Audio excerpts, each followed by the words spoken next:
Bismillahirrahmanirrahim. Assalamualaikum warahmatullahi wabarakatuh. Perkenalkan, saya Ripa Aprilia, saya dari PAIB.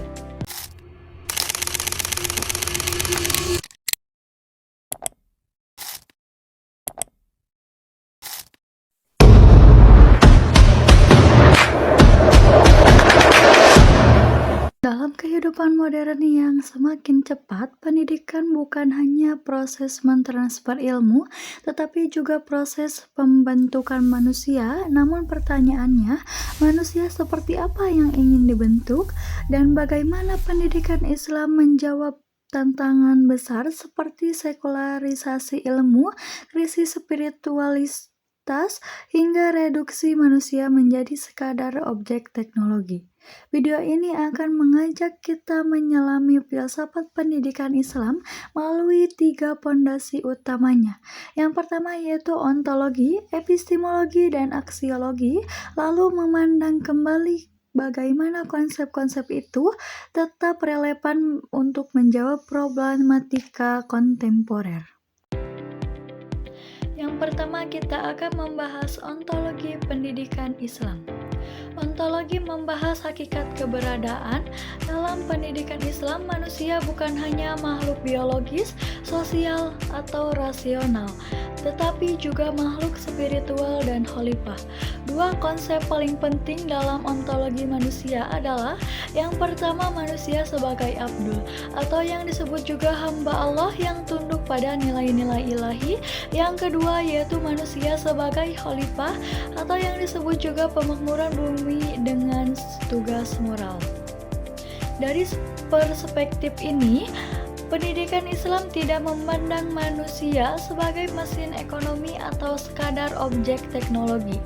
Dalam dunia modern, manusia sering direduksi menjadi data, algoritma, produktivitas, atau komoditas digital. Filsafat pendidikan Islam mengingatkan bahwa manusia memiliki dimensi ruhani yang tidak boleh dilupakan.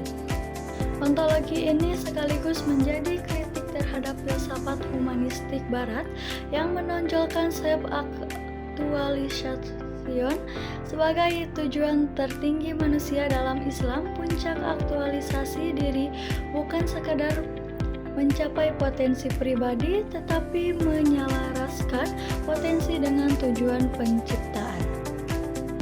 Sehingga tujuan pendidikan Islam modern seharusnya membentuk manusia yang utuh, rasional, spiritual, etis, sekaligus mampu menjalankan amanah sebagai khalifah.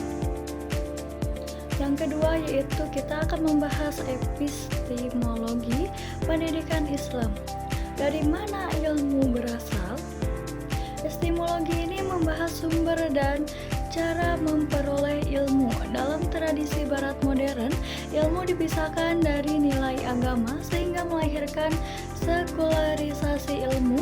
Akibatnya, ilmu menjadi netral, moral, bebas nilai, dan hanya bergantung pada rasionalitas empiris. Berbeda dengan itu, epistemologi Islam memiliki 3 sumber utama. Yang pertama itu wahyu atau Al-Quran dan Sunnah, ilmu tertinggi yang menjadi panduan moral dan arah hidup. Contohnya seperti konsep tauhid sebagai landasan cara memandang alam semesta. Yang kedua yaitu akal. Akal digunakan untuk memahami realitas, menganalisis fenomena, dan menghasilkan solusi. Yang ketiga yaitu empiri atau indera, melengkapi pengetahuan sebagai observasi, eksperimen, dan bukti. Ketiga sumber ini bekerja secara harmonis, artinya pendidikan Islam tidak anti-sains. Justru Islam mendorong pengembangan ilmu pengetahuan tetapi dengan bingkai nilai dan tanggung jawab moral. Mengapa ini penting? Karena dunia modern menjadi 2 ekstrim. Yang pertama yaitu ilmu yang tersekularisasi atau canggih tapi kehilangan arah moral. Yang kedua yaitu penggunaan teknologi tanpa etika seperti penyalahgunaan AI, eksploitasi data, disinformasi digital, dan lain-lain. Epistemologi Islam menawarkan solusi, yaitu mengintegrasikan sains dengan nilai tauhid sehingga ilmu tidak hanya menjawab bagaimana, tetapi juga mengapa dan untuk apa. Ketiga, kita akan membahas aksiologi pendidikan Islam. Pertanyaannya yaitu, untuk apa sih ilmu digunakan? Aksiologi berbicara tentang nilai dan tujuan penggunaan ilmu. Dalam konteks Islam, nilai tertinggi ilmu adalah kebaikan, kemaslahatan, dan mendekatkan manusia kepada Allah. Ilmu bukan untuk kesombongan akademik, eksploitasi, atau kepentingan politik. Dan tujuan pendidikan Islam bukan sekedar mencetak tenaga kerja, tetapi membentuk karakter, menumbuhkan etika, melahirkan insan yang bermanfaat, dan mengembangkan peradaban yang berkeadilan. Ini menjadi kritik tajam terhadap dunia modern yang cenderung memandang pendidikan sebagai investasi ekonomi, bukan sebagai proses memanusiakan manusia. Dalam era teknologi tinggi, aksiologi menjadi penting agar manusia tidak kehilangan arah.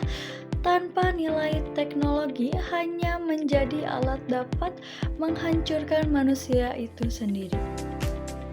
Yang terakhir, kita refleksi personal, relevansi filsafat pendidikan Islam hari ini.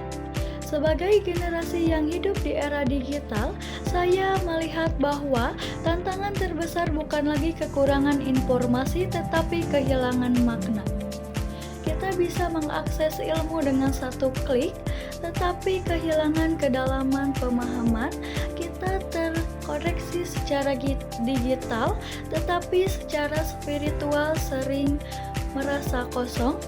Kita juga maju secara teknologi, tetapi mundur dalam moral dan kebijaksanaan. Disinilah filsafat pendidikan Islam berperan. Ia mengingatkan bahwa yang pertama yaitu kemajuan teknologi harus dibarengi kematangan spiritual. Tanpa nilai, manusia hanyalah operator mesin. Yang kedua yaitu ilmu harus dikembangkan pada tujuan keilahiannya. Tanpa tauhid, ilmu menjadi kering dan bisa berbahaya. Yang ketiga yaitu pendidikan harus kembali memanusiakan manusia. Tidak cukup hanya mencerdaskan otak, pendidikan harus membentuk hati dan akhlak. Menurut saya, pendidikan Islam yang ideal di era ini adalah pendidikan yang menggabungkan sains modern dengan nilai Qur'ani, menjadikan teknologi sebagai sarana bukan tujuan, menyiapkan generasi yang kuat secara mental, moral, dan spiritual. Dengan begitu, pendidikan Islam mampu menjadi alternatif peradaban yang menawarkan keseimbangan antara kemajuan intelektual dan kedalaman spiritual. Nah, demikian pembahasan kita tentang filsafat pendidikan Islam dan problematika kontemporer. Semoga kita tidak hanya mempelajari konsep-konsep besar seperti ontologi, epistemologi, dan aksiologi, tetapi juga mampu menerapkan nilai-nilai dalam kehidupan dan proses belajar setiap hari. Akhirnya, pendidikan Islam mengajak kita kembali menjadi manusia yang utuh, berilmu, berakhlak, dan berorientasi pada kemaslahatan. Terima kasih telah menonton video ini. Taufik wal hidayah. Wassalamualaikum warahmatullahi wabarakatuh.